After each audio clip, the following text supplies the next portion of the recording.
Panibagong vlog na naman ulit tayo, mga kaganapan kaninang umaga dito sa atin. Susamahan nyo na naman ulit ako ngayong araw na ito at nag-arrange tayo ng ating mga soft drinks. Tapos ayan si Alter bagong gupit. At dahil wala siyang cellphone, syempre drawing lang muna siya ngayon. So pero bago yan, dito muna tayo sa tindahan. Ayan na yung kaganapan kaninang umaga guys, no. Syempre tayo lang yung nagtinda agad dito sa ating tindahan. Ayan, at nagtinda muna tayo bago tayo mag-arrange ng mga soft drinks. Tapos ayan nga, biglang may dumating na isda. Tiningnan natin kung ano yung isda niya.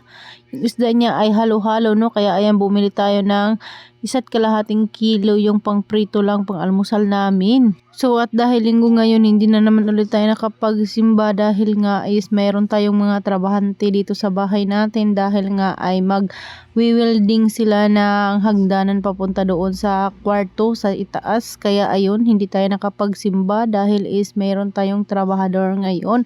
Next linggo na naman ulit tayo makapagsimba guys, no. Siguro wala na yun tayong trabahante nun. Makiluoy laan ay kita yan nga Domingo.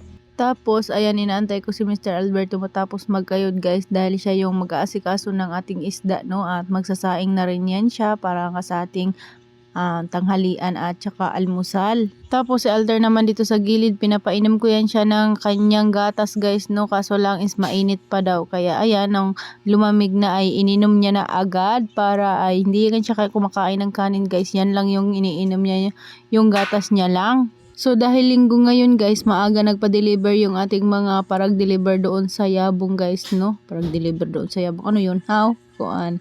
So ayan, maaga tayong nagkaroon ng benta. Kaya ayan, oh, meron tayong benta sa ating lumpia wrapper, panghulog sa ating arawan, char. Palitaw guys, no. Ayan, inayos natin yung ating mga benta ngayong araw dahil para meron tayong ibibili naman ulit. Tapos ayan, kagabi yung aming benta yan dahil may kagabi guys, yung nagtagay-tagay ba ng Red Horse at saka mayroon ding nabili ng Emperador bago kami magsarado, kaya hindi ko na siya naayos yung ating benta. Kaya ngayong umaga aayusin natin. At dahil umaga pa naman, ayan, at hindi pa nga anuhan yung aking mga anak dyan, nagsigisingan ba.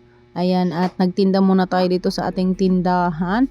Tapos kahapon guys, no, natapos kong maglaba at naisampay ko lahat yung aming mga labahin. O diba, walang cellphone ngayon kahapon, kaya pala hindi tayo nakapag-edit kasi nga is naglaba, nagsampay tayo. Ako lang mag-isa kahapon naglaba at nagsampay dahil si Ate Dron B ay siya guys, nandun siya sa portfolio nila. Tapos gabi na siya nakauwi dahil nagpractice din daw siya. Kahit nga Sabado at Linggo meron niyang ginagawa dito sa bahay, no. May mga module pa rin sila. Wala talagang pahinga yung ating mga estudyante, pero ay nagbabantayan sila sa tindahan. Kaya ayan, ako lang muna nagbantay ngayon. Maya si Ate Drumbi naman yung naka-duty dito sa ating tindahan dahil kahapon naglaba tayo, si Amshi yung naka-duty sa tindahan.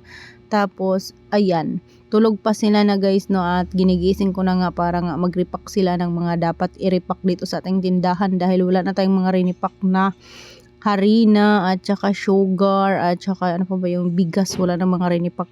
Dapat kailangan tayong mag-repack para pagbigay na lang sa ating mga Suki Loves. So natapos na naman ulit yung isang linggo guys, hindi pa rin bumabalik yung maglalagay ng salamin ng ating estante dyan sa ilalim guys, so para hindi nga makapasok yung ating mga mabait. Ayan yung mga lagay natin ng Lucky Me guys, palalagyan natin yan ng salamin. Hindi pa rin sila bumabalik dito sa ating tindahan para nga ilagay na yung salamin. Binayaran na nga natin para nga ilagay nila, pero parang busy pa ata sila guys, no. Pero nakailang balik na ako doon para nga isang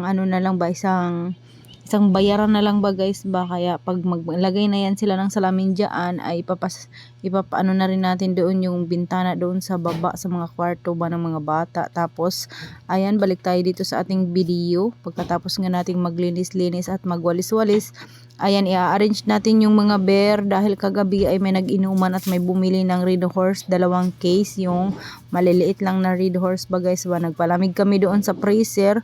Pinakuha ko nga kay Papa Udon yung mga pinalamig namin doon kasi pag hindi yun nakuha ay baka pumutok.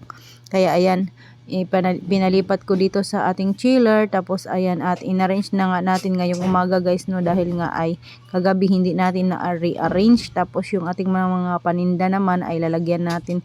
Kagabi pa sana ito natin ilagay yung mga paninda guys para pagka umaga ay malamig na. Kaso lang tinamad ako kagabi dahil nga napagod tayo sa paglaba at pagsampay.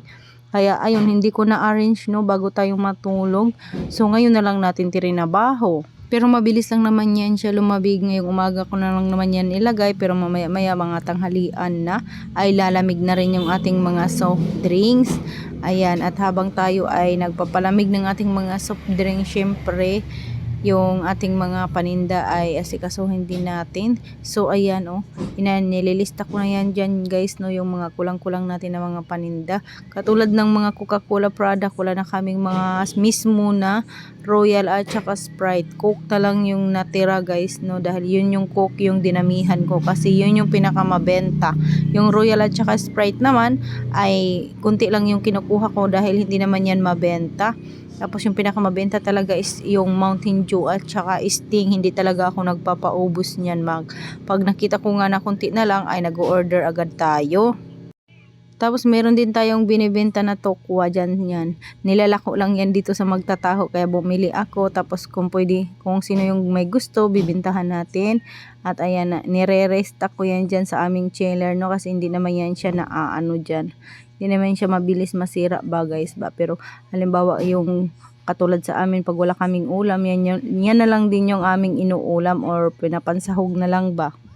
So dahil umagang-umaga pa naman guys no, ayan si Alter magsiselfon na sana siya at pinagbawalan ko nga siya mag-cellphone, mag-drawing na lang siya na mag-drawing at buti na lang talaga ay nakikinig si Alter. Katatapos niya lang dyan, inanuhan ni Papa niya, ginupitan no, silang dalawa ni Tatay, kahapon pa yan ni Tatay gusto magpagupit.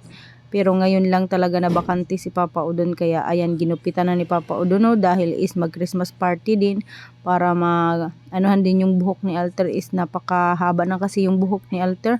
Same lang yan sila ni Kuya Dritz ng buhok no.